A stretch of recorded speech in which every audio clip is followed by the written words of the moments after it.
Tonight we begin with a development that officials in Washington had feared, tracked and quietly prepared for, a move that did not unfold over months but in hours that forced emergency calls, hours that shifted military posture, hours that changed the calculation across Europe. What Russia did today crossed a line the United States had hoped would hold, and when that line broke, Ukraine did not hesitate. They responded with speed, clarity and force. This is not a situation that slowly drifted into place. It arrived suddenly, and it arrived with consequences, because tonight power was tested, restraint was challenged, and the response was immediate. For weeks there had been signs, not public statements, not official briefings, just movement patterns that analysts watch closely, quiet indicators suggesting Moscow was preparing something unusual. Russia has been aggressive, yes, but predictable in that aggression. Its actions have followed a rhythm, a pattern, almost a script. But what set off alarms in Washington and across Europe this time was that the pattern went silent. The familiar signals disappeared, communications slowed, movements paused, activity dropped, and experts who track these indicators know what that means. When Russia goes quiet, something is about to get loud. Early this morning, intelligence officials detected a shift they described as coordinated and deliberate. Systems were moved, assets were repositioned, capabilities activated that had not been touched in over a year. These are not routine movements. They are the kinds of actions Russia only takes when it is signaling something specific, escalation, pressure, or a test of resolve. At the time, observers could not say which one it was, or whether it was all three at once, but one thing was clear: Russia was changing its posture. And when a nuclear-armed power alters its strategy without explanation, even slightly, Washington pays attention. The response from Washington tonight was not routine, it was not symbolic, it was not procedural, it was urgent. Officials emerging from closed briefings described Russia's move as deliberate, destabilizing, and designed to force a reaction. But that kind of strategy only works if the other side hesitates. Ukraine did not. Within hours, Ukraine moved, not cautiously, not defensively, but decisively. What followed was one of the fastest coordinated responses seen in this conflict, to signal that this moment would not be ignored and that waiting was not an option. Tonight, officials confirmed that Ukraine launched precision strikes on key positions. These were not random targets. They focused on supply routes, command centers, and support infrastructure that would have enabled the next phase of escalation. Ukraine acted before those systems could be fully activated. They struck logistics hubs. They disrupted coordination. They hit the components that would have made the operation possible. In other words, this was not about symbolism, it was about capability. This is what made the warning from Washington so urgent. Russia's move was not theoretical, it was actionable, and Ukraine responded accordingly, not recklessly, not impulsively, but with clear strategic intent. And this is where the story becomes more revealing. Analysts now believe Russia's latest move was not meant to start something immediately, but to test something quietly, to probe the resolve of Ukraine, to measure the unity of its partners, to see whether hesitation had set in. Moscow wanted to know whether pressure would produce delay, whether uncertainty would create space, whether restraint would turn into weakness. But that is not what happened. Ukraine did not slow down, it did not wait for permission, it did not blink. Instead, the response was so precise, so controlled, that it sent a message Moscow could not ignore. You do not get Russia's attention easily, but today Ukraine did, and in doing so it demonstrated something critical: that it is not reacting blindly, it is reading the moment, anticipating the test, and answering it with intent. As reports continued to come in through the day, the scale of the response became clearer. This was not a single action, and it was not confined to one area. Multiple units were involved, operations were coordinated across regions, and timing was tightly aligned. Positions that had been reinforced were forced to reposition, assets intended for future use were disrupted, and key corridors were temporarily closed. This was not a warning shot, and it was not a symbolic gesture. This was containment, a deliberate effort to limit options, to complicate planning, and to prevent the next move before it could fully take shape. And that matters because containment is the one thing Russia has consistently struggled to overcome. For every advance it attempts, Ukraine has learned how to respond with something that makes the cost higher and the path forward more uncertain. For context, it is important to remember what Russia believed going into this moment. They believed Ukraine would hesitate, they believed its partners would debate, they believed time would create division. Those assumptions have shaped Moscow's strategy for years. Pressure would produce delay, delay would create opportunity, and opportunity would weaken resolve. But tonight those assumptions no longer hold. Ukraine moved quickly, its partners aligned, and the response came without the pause. Russia was counting on what was expected to create hesitation, instead produce clarity.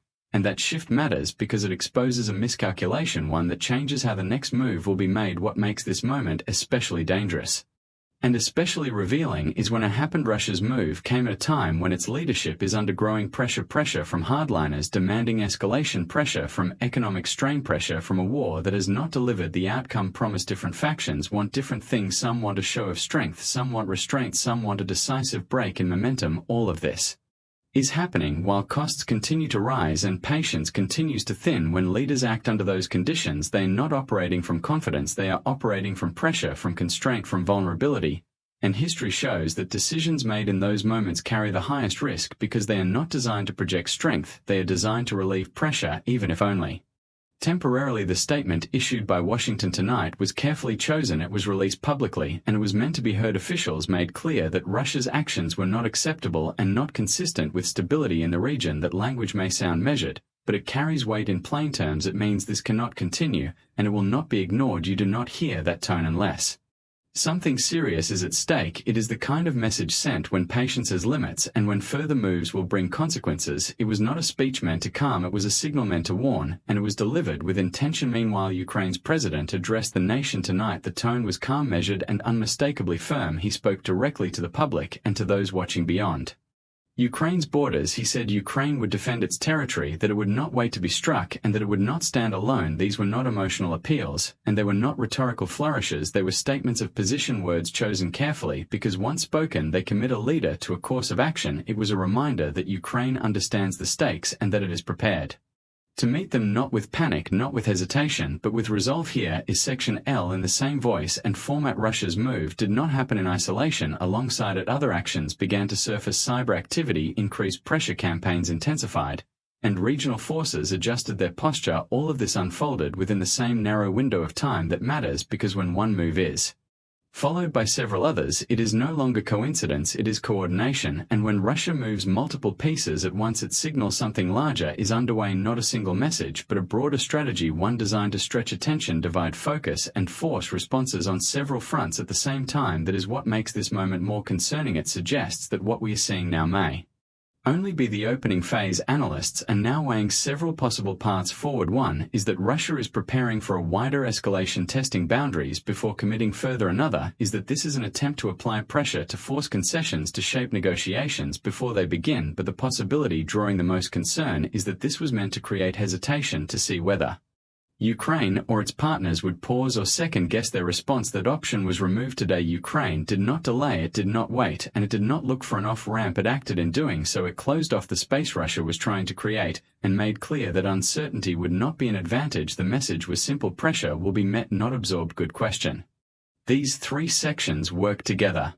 Think of them as definition, present, moment, consequence.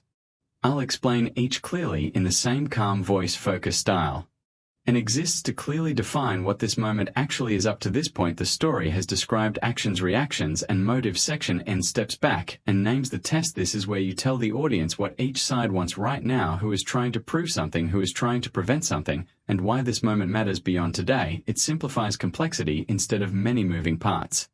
The viewer now sees a single tension: resolve versus pressure, unity versus division, calculation versus miscalculation. Section N turns the story into a contest of intent and makes it easy for the audience to follow what comes next. O brings the story back to the present moment. Everything before this is built context. Section O resets the clock to now. Here you remind the viewer that this is still unfolding, that monitoring is ongoing, that nothing has settled, yet it reinforces urgency. This section often includes phrases that suggest activity without revealing details: sources, watching, assets, active situations, fluid. The goal is not to add new drama, but to keep the sense that the story is alive. It tells the viewer this is not over, and that staying informed matters. P is about consequences and paths forward. This is where you explain why the response mattered, what it achieved, what it prevented, and what it changed. You show that the actions taken were not emotional, they were timely, they were stabilizing, or they were deterrent. Then you present the fork in the road. If the next move goes one way, this moment will be remembered as restraint. If it goes another, this moment becomes the turning point. Section P prepares the audience for either outcome and reinforces readiness. It leaves the viewer with clarity rather than confusion. Tonight something unusual is happening for the first time in days. Moscow is quiet, no statements, no sudden movements, no public signaling, just silence. And when Russia goes quiet, it is never accidental. It means decisions are being weighed, options are being measured, And the next move is being chosen carefully because tonight Russia learned something: pressure will be met, hesitation is not guaranteed, and resolve still exists on the other side. This story is far from finished. But one thing is clear: the line was tested, the response was delivered, and the next phase will be shaped by what happens next. We will be watching closely every move, every signal as this unfolds.